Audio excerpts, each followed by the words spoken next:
നിങ്ങളുടെ കറക്റ്റ് സൈസിനുള്ള ബ്രാ തന്നെയാണോ യൂസ് ചെയ്യണേ? സംശയമുണ്ടോ? എങ്കിൽ നമുക്കിന്ന് എങ്ങനെയാണ് കറക്റ്റായിട്ട് ബ്രായിൻ്റെ സൈസ് കണ്ടുപിടിക്കാന്നുള്ളത് നോക്കാം. അതിന് വേണ്ടിയിട്ട് നമുക്ക് ഈ രണ്ട് മെഷർമെൻ്റ് ആണ് കേട്ടോ വേണ്ടത്. അണ്ടർ ബാൻഡ് മെഷർമെൻറ്റ് വേണം, അതുപോലെ നമ്മുടെ ബസ്റ്റിൻ്റെ മെഷർമെൻറ്റ് വേണം. പിന്നെ ഇതിൻ്റെ ഡീറ്റെയിൽ ആയിട്ടുള്ള ഒരു വീഡിയോ ഞാൻ യൂട്യൂബിൽ ചെയ്തിട്ടുണ്ട്, നിങ്ങൾ കണ്ടു നോക്കും. ഞാനിവിടെ ടാഗ് ചെയ്യുന്നതാണ്. ഒരുപാട് ഇൻഫർമേഷൻസ് ഉണ്ട് കേട്ടോ, നിങ്ങളുടെ എല്ലാ സംശയങ്ങളും മാറും. പിന്നെ നിങ്ങൾ ഇൻസ്റ്റാഗ്രാമിലാണ് കാണുന്നുണ്ടെങ്കിൽ ആ വീഡിയോയുടെ ലിങ്ക് ഞാൻ എൻ്റെ സ്റ്റോറീസിലോ അതല്ലെങ്കിൽ ബ്രോഡ്കാസ്റ്റ് പേജിലോ മെൻഷൻ ചെയ്യാം. ഈ അണ്ടർ ബസ്റ്റ് മെഷർമെൻറ്റ് എടുക്കാൻ വേണ്ടി നമ്മുടെ ഈ ഒരു ബസ്റ്റിൻ്റെ തൊട്ട് താഴത്ത് കാണുന്ന ഇവിടെ നിങ്ങളൊരു മെഷറിംഗ് ടേപ്പ് വെച്ചിട്ട് മെഷർ ചെയ്യുക. കറക്റ്റ് ഫിറ്റ് ആയിരിക്കണം കേട്ടോ, ഒരുപാട് ലൂസ് ആവരുത്, ഒരുപാട് ടൈറ്റ് ആവരുത്. അപ്പോൾ ഇവിടെ മെഷർ ചെയ്യുമ്പോൾ നിങ്ങൾക്ക് കിട്ടിയിട്ടുള്ള മെഷർമെൻറ്റ് ഇപ്പം ഞാനിവിടെ 34 എന്ന് കൊടുക്കുകയാണ്.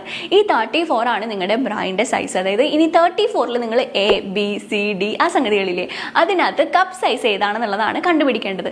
ആ കപ്പ് സൈസ് കണ്ടുപിടിക്കാൻ വേണ്ടി നിങ്ങളുടെ ഫുള്ളസ്റ്റ് പാർട്ട് ഓഫ് ബസ്റ്റ് ഏതാണെന്നുള്ളത് മെഷർ ചെയ്യുക. എന്നിട്ട് അതിൻ്റെ മെഷർമെൻറ്റ് എഴുതുക. ഇപ്പം ഞാനിവിടെ 38 ആണ് എഴുതിയിട്ടില്ലേ.